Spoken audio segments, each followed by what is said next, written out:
What are some of the things you stopped doing in 2023? If you tell me yours, I'll tell you mine, okay?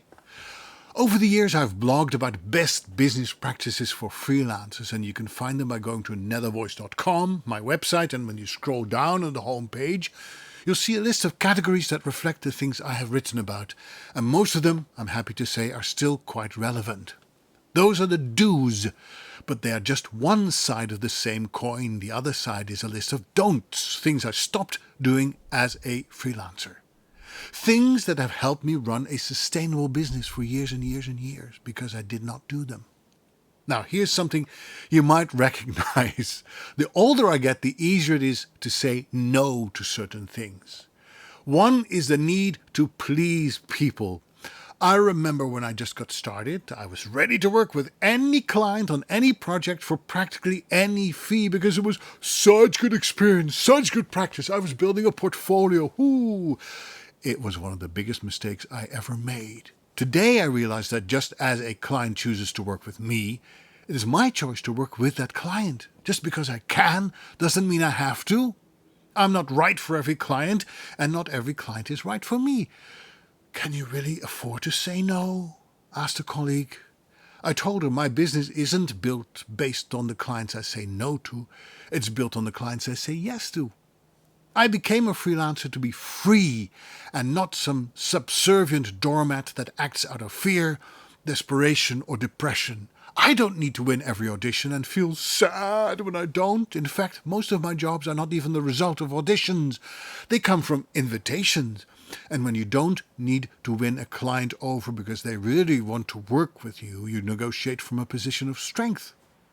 Another thing I had to learn how to do was to conserve my energy, as I'm really trying to do right now, conserve my energy.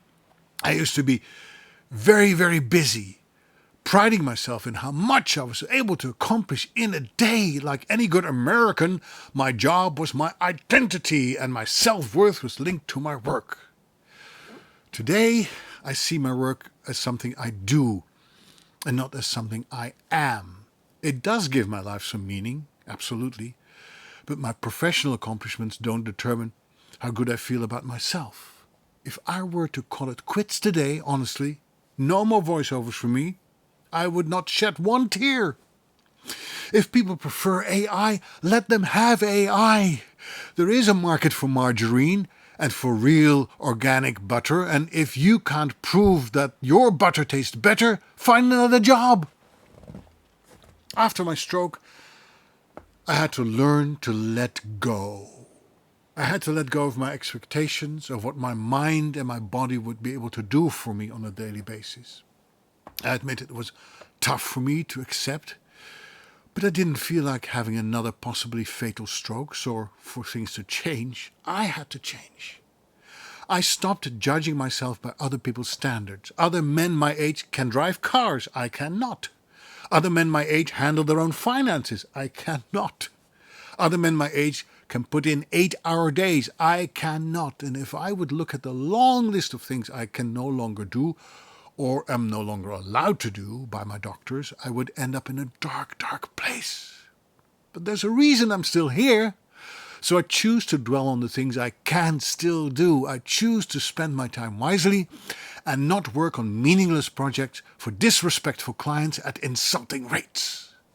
Rather than help other people create their content with my voiceovers, I create my own content. I write, I record, I communicate. And if you like it, great. And if you don't, so what?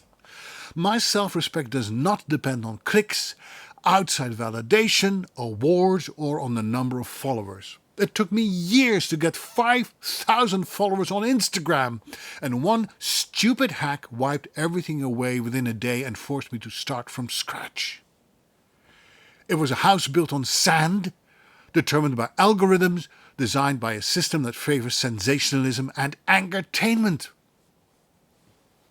Now, I could go on with lots of other things I decided to no longer do, but one of these things was to give up creating long-form content for people with the attention span of a goldfish.